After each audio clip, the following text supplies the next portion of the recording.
بہت پرانے وقتوں کی بات ہے، ایک عظیم سلطنت پر بادشاہ عادل حکومت کرتا تھا۔ اس کا محل سونے اور چاندی سے چمکتا تھا، لیکن بادشاہ کے دل میں ایک بے چینی تھی۔ وہ اکثر سوچتا تھا، کیا میری عوام واقعی خوش ہے؟ کیا میرے محل کی اونچی دیواریں مجھے سچائی دیکھنے سے روک رہی ہیں؟ اس نے فیصلہ کیا کہ وہ خود جا کر حقیقت معلوم کرے گا۔ ایک رات بادشاہ عادل نے اپنا شاہی لباس اتارا اور ایک پرانا پٹا ہوا کمبل اوڑھ لیا۔ اس نے اپنے سر پر ایک عام سی پگڑی باندھی اور فقیر کا بھیس بدل کر خاموشی سے محل کے پچھلے دروازے سے باہر نکل گیا۔ اب وہ ایک بادشاہ نہیں بلکہ ایک عام مسافر معلوم ہوتا تھا۔ عادل شہر کی تنگ گلیوں اور بازاروں میں گھومنے لگا۔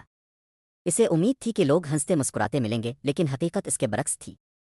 اس نے دیکھا کہ شہر کے چوراہوں پر لوگ جھکے ہوئے سروں کے ساتھ چل رہے تھے اور فضا میں ایک عجیب سی اداسی تھی۔ بازار کے ایک کونے میں عادل نے دیکھا کہ ایک سرکاری اہلکار ایک غریب دکاندار فراز سے زبردستی پیسے مانگ رہا تھا۔ فراز منتیں کر رہا تھا کہ اس کے پاس بچوں کے کھانے کے لیے بھی پیسے نہیں ہیں، لیکن اہلکار نے اس کی ایک نہ سنی۔ عادل کو یہ دیکھ کر بہت دکھ ہوا کہ اس کے افسر لوگوں کو لوٹ رہے ہیں۔ تھوڑا آگے جا کر عادل نے ایک بوڑھی عورت کو دیکھا جو سڑک کے کنارے بیٹھی رو رہی تھی۔ عادل نے پاس جا کر پوچھا، ماں جی اب کیوں رو رہی ہیں؟ اس نے جواب دیا، بیٹا میرے ساتھ ناانصافی ہوئی ہے، لیکن بادشاہ تک ہماری آواز نہیں پہنچتی۔ پہرے دار ہمیں محل کے قریب بھی نہیں جانے دیتے۔ اچانک بازار میں شور مچ گیا۔ آگ آگ ایک کپڑے کی دکان میں ہولناک آگ لگ گئی تھی۔ شعلے تیزی سے بلند ہو رہے تھے اور ہر طرف دھواں پھیل گیا۔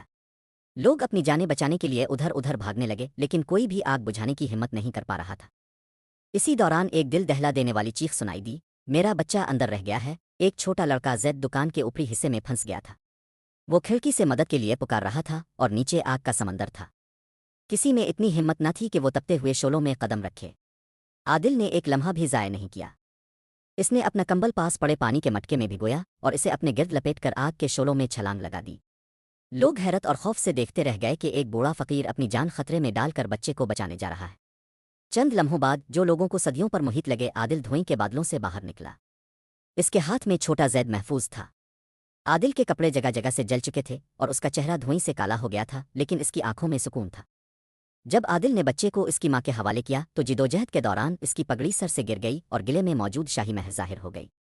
مجمع میں موجود ایک شخص نے اسے پہچان لیا اور پکارا، یہ تو ہمارے بادشاہ سلامت ہیں۔ سب لوگ حیرت سے گھٹنوں کے بل بیٹھ گئے۔